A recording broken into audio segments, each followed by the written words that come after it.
Bienvenidos a la entrevista de los amigos de Israel, aquí en el canal de Javerim Israel.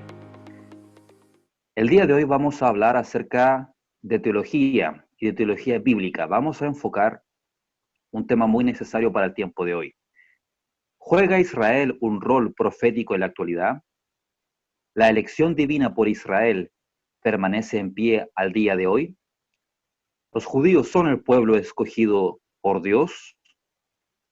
Esas preguntas e interrogantes vamos a intentar responder el día de hoy. Para ello nos acompaña el pastor evangélico, escritor y traductor de obras bíblico-teológicas de carácter académico, don Rubén Gómez, desde España. Don Rubén ha cursado estudios teológicos en Gran Bretaña y España. En la actualidad realiza estudios de posgrado en el King's Evangelical Divinity School, centro asociado de la Universidad de Chester, Gran Bretaña. Estimado Rubén, ¿cómo está? Muchas gracias por estar con nosotros el día de hoy. Estoy muy bien, muchas gracias. Y muchas gracias por invitarme. Qué bueno, gracias a usted por la disposición de estar con nosotros el día de hoy.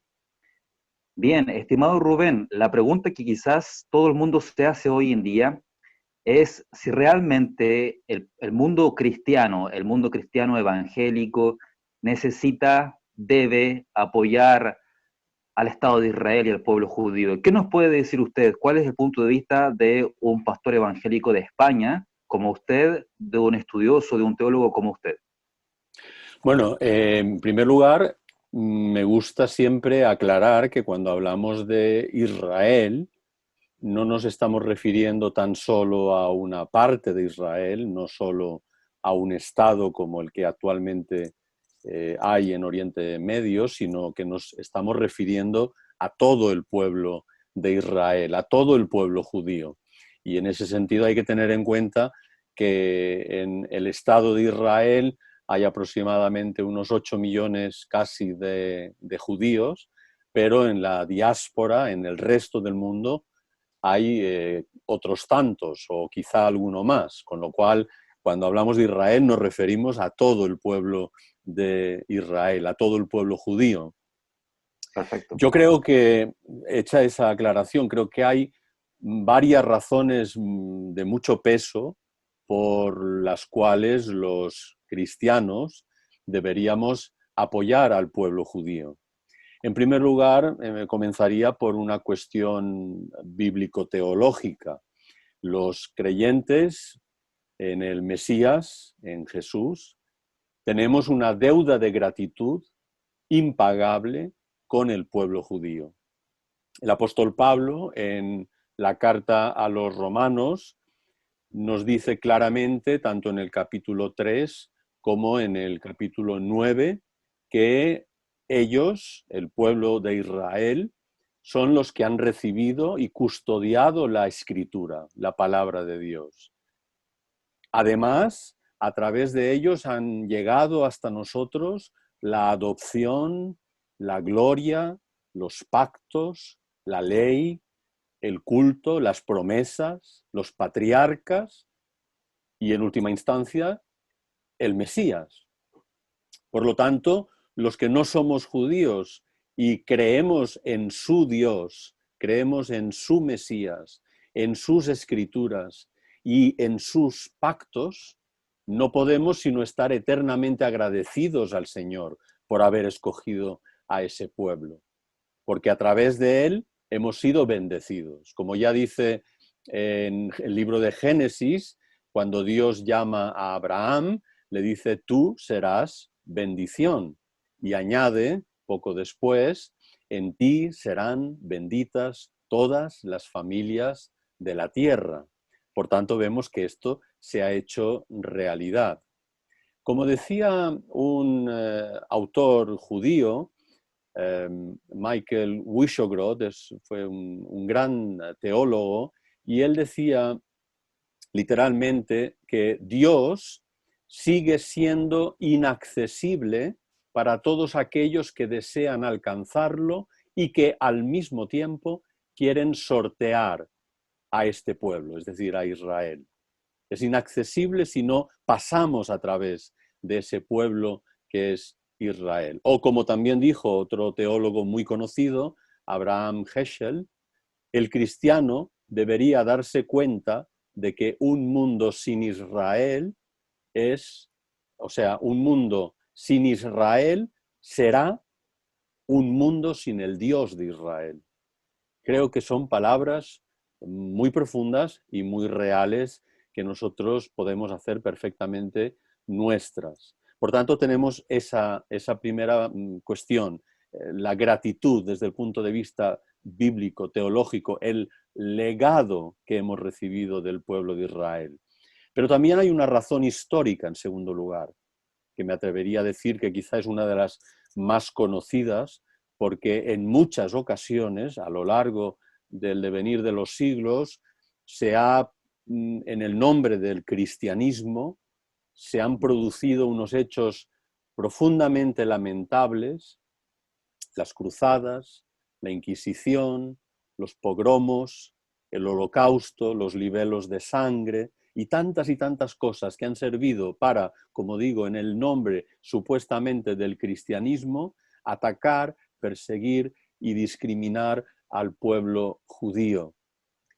Este es un estigma en la historia de la Iglesia y es un estigma que va a llevar mucho tiempo podernos librar de él. Pero en nuestra mano, creo yo, está el que pueda hacerse, al menos que podamos aportar para que eso ocurra.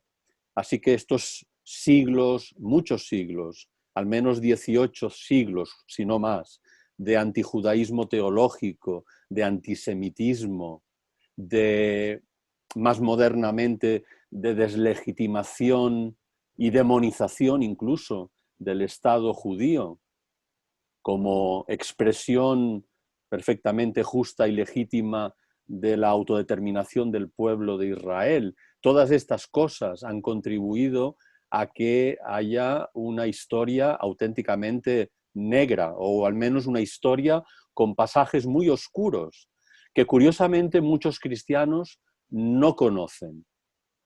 Y lo primero que debemos hacer es dar a conocer esa historia. Ese es el primer paso.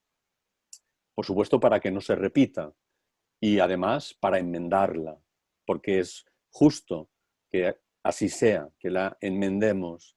En la vida podemos ser muchas cosas, pero hay algo que nunca podemos ser y es ser indiferentes. Ya lo decía el premio Nobel judío, por cierto, Elie Wiesel, la indiferencia es incluso peor que el odio. Pensemos que estas Wow. son palabras fortísimas y Sí, creo que totalmente acertadas. Y en último lugar, si me permites para responder a por esta supuesto. pregunta, además del motivo bíblico-teológico, esa deuda de gratitud y esa razón histórica que nos impelen, nos deberían llevar a apoyar al pueblo judío, creo que también tenemos un imperativo ético, un deber ético de apoyarlo. Eh, y yo diría que ese imperativo viene dado por la condición de víctima que generalmente ha tenido a lo largo de la historia el pueblo judío. La víctima no necesita que se le recuerde que es una víctima, ya lo sabe. Además, tiene memoria colectiva de esa condición de víctima. Cuando dentro de muy pocos años ya no quede ninguna persona viva de las que sobrevivieron a la Shoah, al Holocausto, eso no quiere decir que se olvide. Persistirá en la memoria colectiva del pueblo que fue víctima de esa atrocidad, ese hecho tan luctuoso y tan denigrante. Por lo tanto, la víctima no tiene necesidad de que se le recuerde.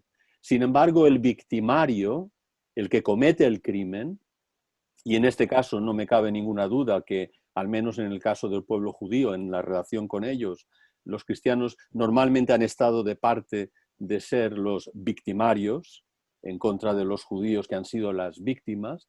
El victimario, a diferencia de la víctima, sí necesita que se le recuerde el mal que ha cometido. ¿Por qué? Porque si no es así, no repara en ello, lo considera normal, lo considera el estado de cosas habitual, el statu quo. Entonces, la memoria siempre es fundamental para la víctima, nunca la va a perder, pero es necesario que nosotros también hagamos recordar a quien cometió, a quienes cometieron esos crímenes, que eso no puede quedar impune. Hay una demanda ética como cristianos de ponernos del lado de los débiles, de ponernos del lado de las víctimas. Y creo que eso es fundamental. Así que yo creo que estas tres cuestiones bastarían, ¿no?, para responder a la pregunta de por qué apoyar como cristianos al pueblo judío. Y sobre todo tengamos en cuenta que ahora, en la actualidad, debido a este resurgir alarmante de antisemitismo que estamos percibiendo en todo el mundo, es también fundamental que la Iglesia cristiana se ponga del lado correcto de la historia. Hay un profesor español en una universidad aquí en nuestro país que se llama Rafael Rodríguez, que ha acuñado un término para definir el nuevo antisemitismo. Y él ha acuñado esa palabra, es antisiomitismo.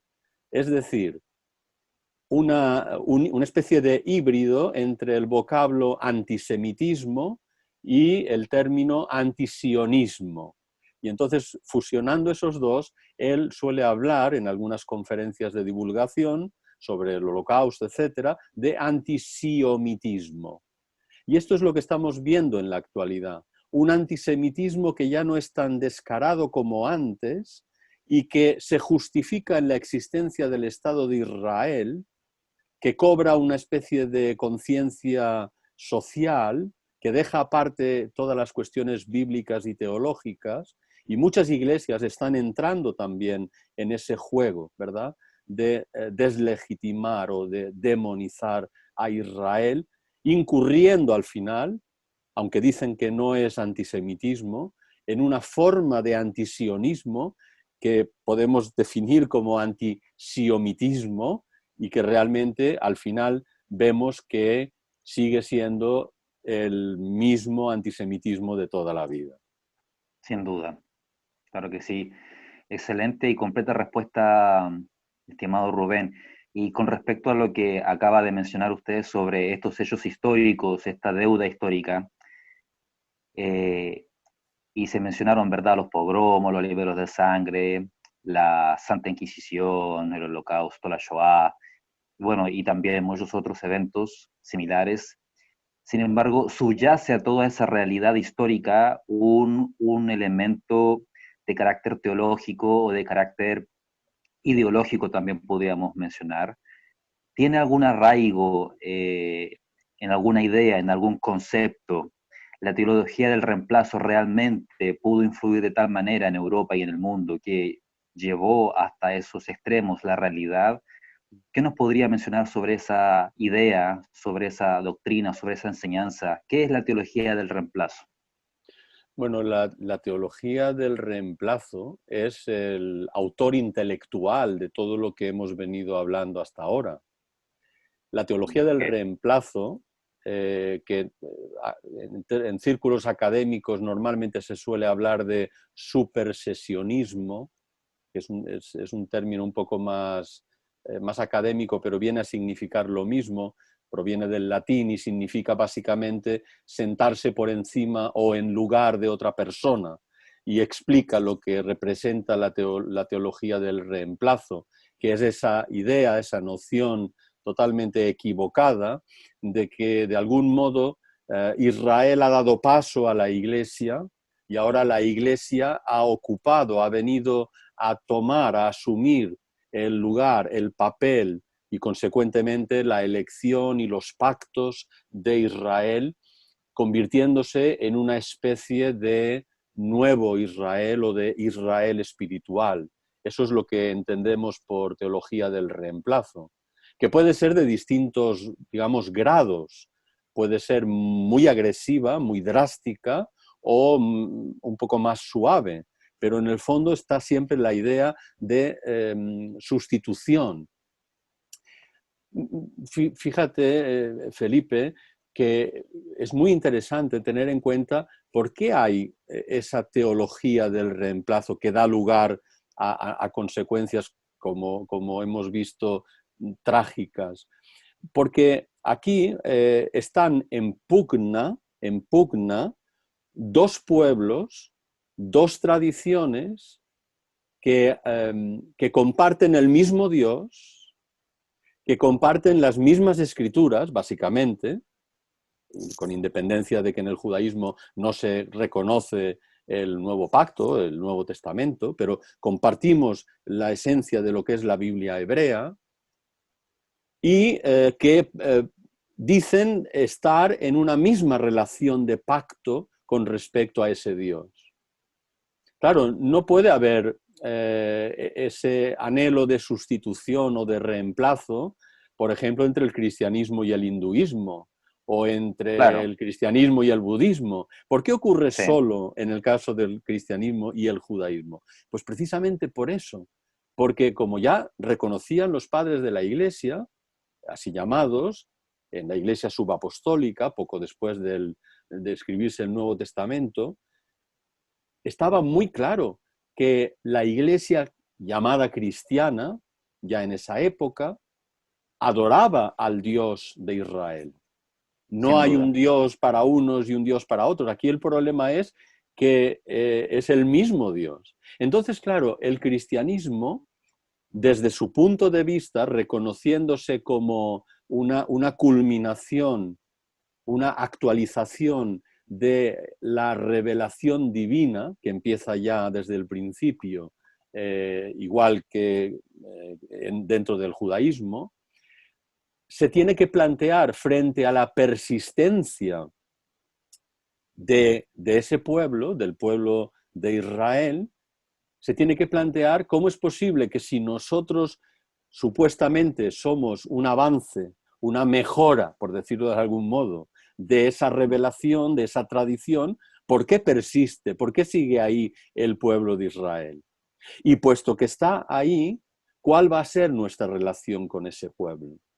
Esto es lo que da pie a la respuesta, creo, a mi modo de ver, totalmente equivocada, que se toma de hablar de reemplazo. O sea, no puede haber dos pueblos, no puede haber dos dioses, no puede haber dos revelaciones, no podemos duplicar ninguna de estas cosas. Por lo tanto, entendemos, desde el punto de vista cristiano, se entiende que la Iglesia viene a ocupar el lugar de Israel. Esa es muy interesante y explica la complejidad de este asunto.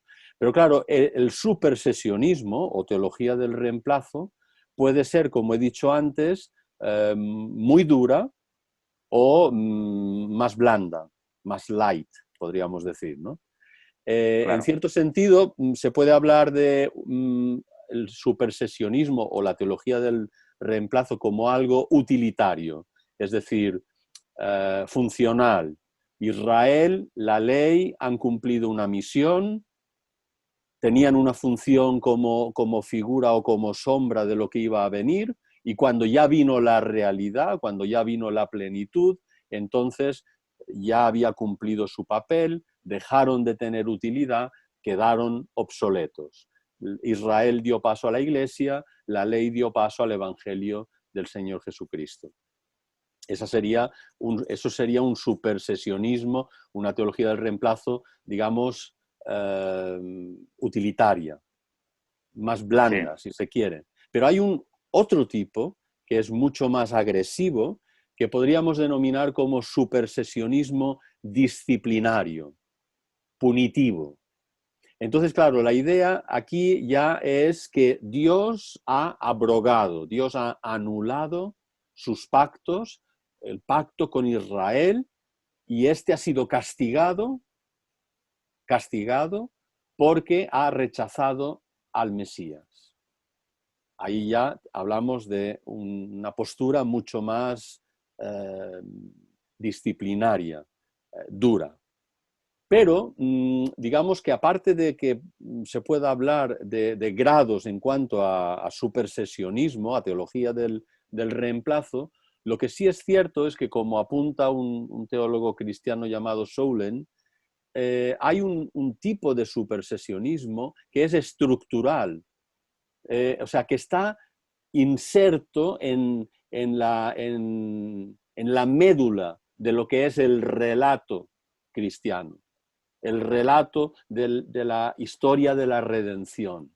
Muchas veces en las iglesias se oye hablar de que Dios creó, de que el hombre pecó y se produjo la caída, de que Dios buscó la manera de enmendar esa situación anómala, envió a su Hijo para lograr la redención, se constituyó la Iglesia y ahora se aguarda a la consumación futura con la nueva venida de Jesús.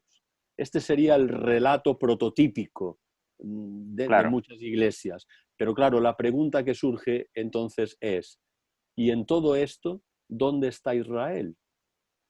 Porque se da un salto absolutamente injustificado y además enorme en el tiempo, desde la caída hasta la venida del Señor Jesús.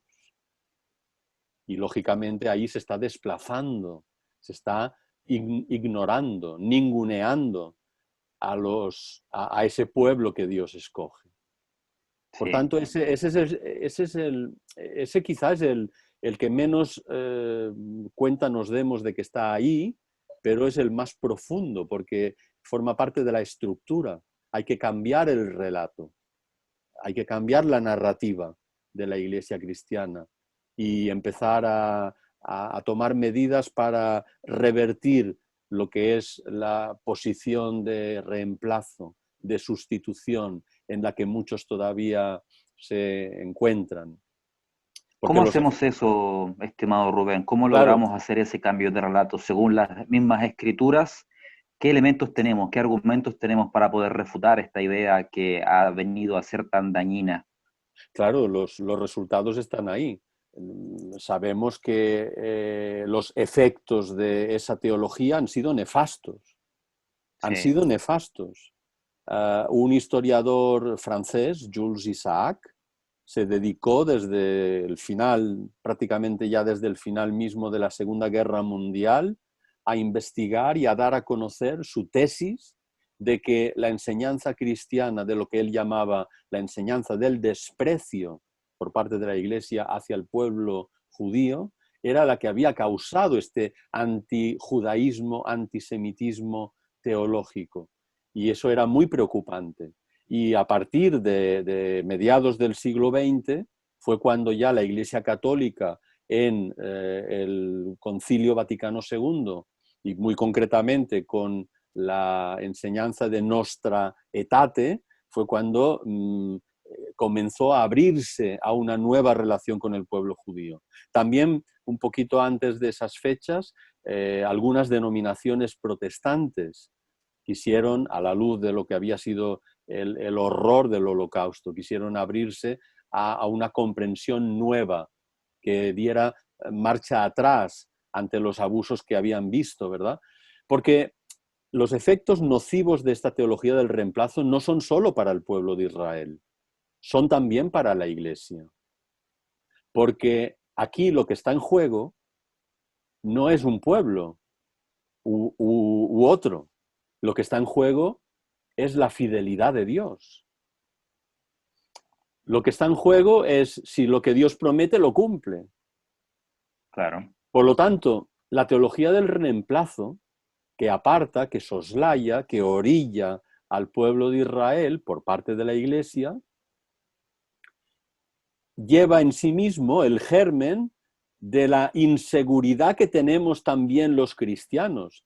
Si supuestamente Dios ha desechado a su pueblo, ¿cómo no va a hacerlo? ¿Cómo sabemos que no va a hacer lo mismo con la Iglesia hoy?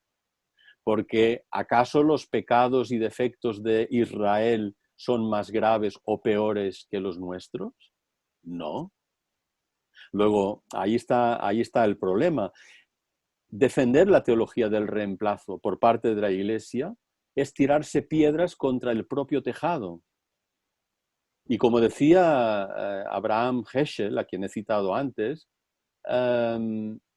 los cristianos y los judíos deberían saber que hoy en día el antisemitismo es anticristianismo y el anticristianismo es antisemitismo. Dicho de otra manera, estamos embarcados en el mismo bote, en el mismo barco. Si naufragamos, naufragamos todos. O Dios es Buenísimo, fiel, o Dios es fiel, claro, o no lo es. Si lo así es, es. lo tiene que ser para el pueblo de Israel, el pueblo escogido hasta el fin de los tiempos, y lo tiene que ser para la Iglesia. Ese nuevo, no ese nuevo pueblo, sino esa nueva comunidad en la que los no judíos hemos sido injertados en el pueblo del pacto. Por tanto, o Dios es fiel para todos, o no lo va a ser para nadie. Y, por supuesto, la Biblia es el texto que nos va a permitir luchar fundamentalmente contra esta enseñanza del reemplazo o del supersesionismo. En mi libro, A Jacob amé, yo defiendo que la mejor manera que conozco de hacer frente a esto es partiendo de dos conceptos absolutamente clave: la elección y el pacto. La elección porque Dios elige de manera soberana y sin relación alguna con los merecimientos humanos. Dios le dice a Israel, no porque fuerais más grandes, mejores, más bonitos que los demás pueblos os he escogido, sino al contrario, erais pequeños, débiles. Y también a los cristianos, dice Pablo cuando se dirige a la iglesia en Corinto, no sois muchos de vosotros inteligentes, ricos, poderosos, sino que a lo necio y vil del mundo escogió Dios para avergonzar a lo fuerte. Es el mismo concepto, ¿verdad? Entonces, la elección de Dios y, en segundo lugar, en los pactos del Señor.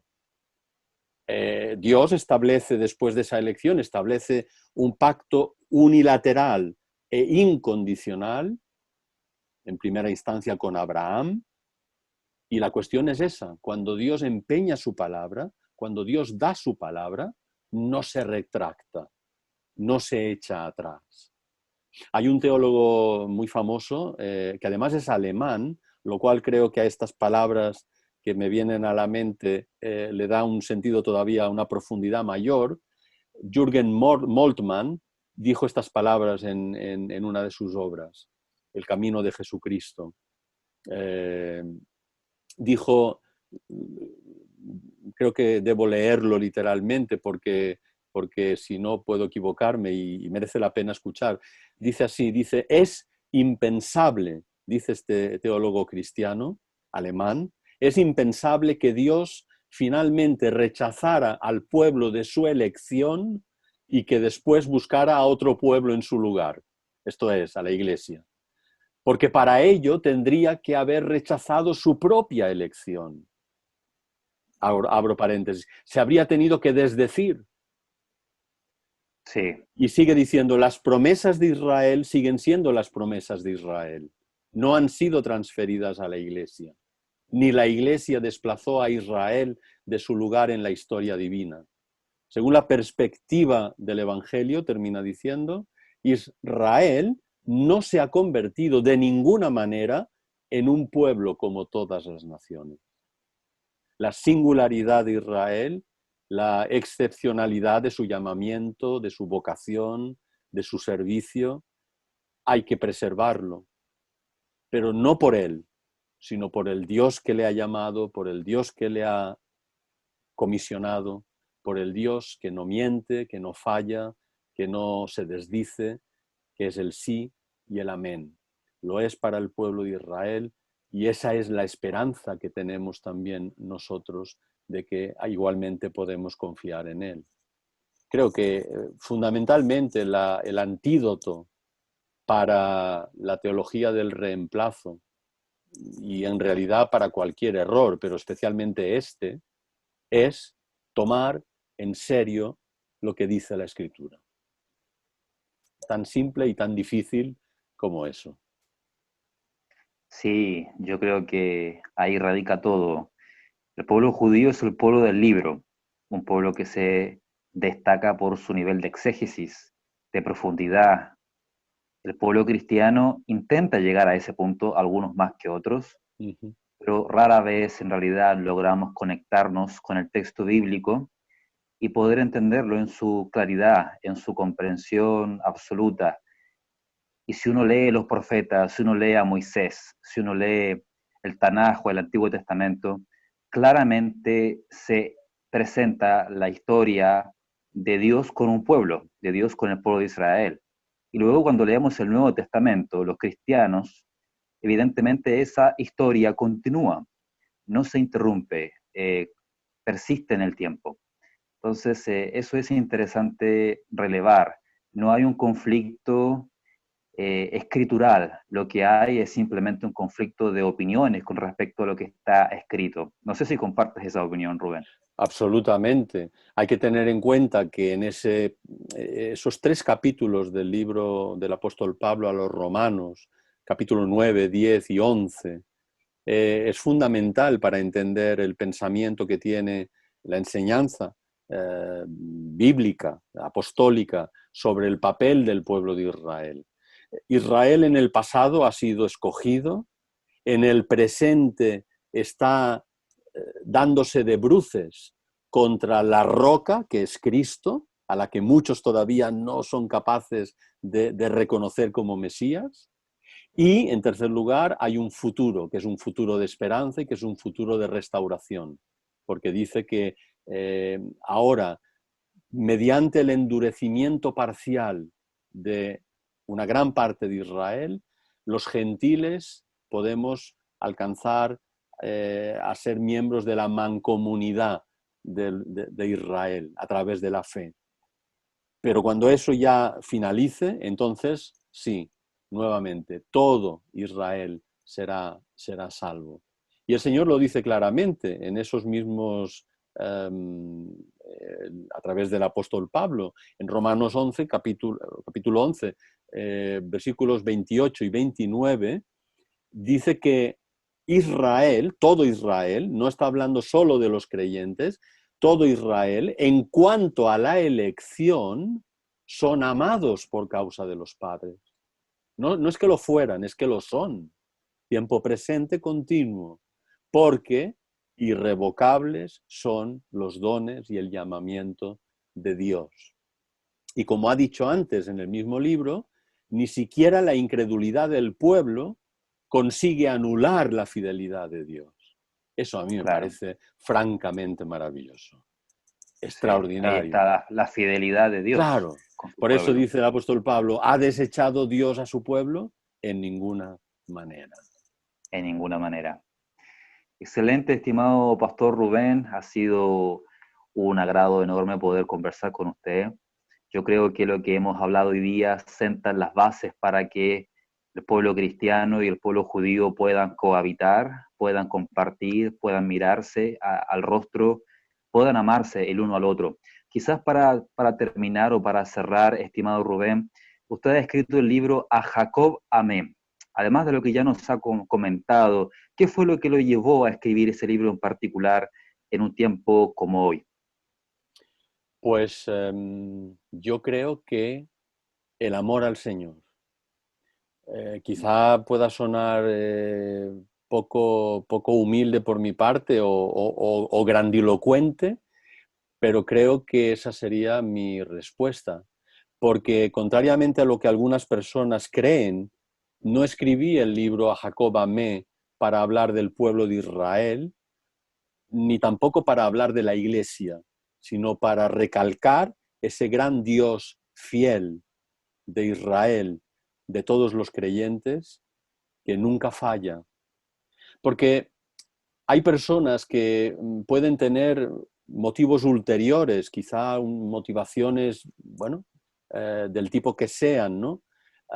Que no dejan ver de primeras a la hora de decir, bueno, hay que reparar históricamente el mal cometido o hay que conseguir de alguna manera la simpatía de Israel. pero no es eso, no es cierto. Lo que debe motivarnos es el amor al Señor. Hay un poema maravilloso a Cristo crucificado, un soneto de autor desconocido, aunque ha tenido varios padres supuestamente, pero sigue siendo, creo yo, desconocido quién lo escribió, muy famoso, que decía: no me mueve mi Dios para quererte el cielo que me tienes prometido, ni me mueve el infierno tan temido para dejar por eso de quererte, de ofenderte. Tú me mueves, Señor, muéveme el verte clavado en una cruz y escarnecido. Muéveme ver tu cuerpo tan herido, muévenme tus afrentas y tu muerte. Muéveme, en fin, tu amor, y en tal manera que aunque no hubiera cielo yo te amara, y aunque no hubiera infierno te temiera. No me tienes que dar porque te quiera, pues aunque lo que espero no esperara, lo mismo que te quiero, te quisiera. Hermoso, Lo sin duda. hacemos por amor al Señor. Así. Excelente, excelente. Quisiéramos que todos en el mundo cristiano, en el pueblo evangélico, pudiésemos tener esa inquietud, ese deseo de conocer, descubrir, relevar lo que está escrito y también hacerlo realidad en nuestra vida como lo ha hecho usted. Un ejemplo, estimado Pastor Rubén, para muchos hoy en día, y esperamos que su testimonio, esta entrevista, su libro y su trabajo puedan arrojar luz a tantos que todavía están ahí luchando contra la teología del reemplazo e intentan dar el paso visible de apoyar realmente a Israel, de apoyar al pueblo judío en la diáspora y de hacer una diferencia en este tiempo que, como usted ha dicho, el antisemitismo está creciendo o el antisiomitismo está creciendo cada día un poco más, así es que se necesitan voces como la de usted y como la nuestra, y por eso estamos acá juntos compartiendo el día de hoy. Pastor Rubén, infinitas gracias por su tiempo, por sus comentarios, y bueno, haremos publicidad a su libro también, por acá, por estos Muchas, lados, en Chile. muchas gracias. Es un placer y un abrazo muy fuerte. Muchas gracias a usted. Que esté muy bien. Shalom. Shalom.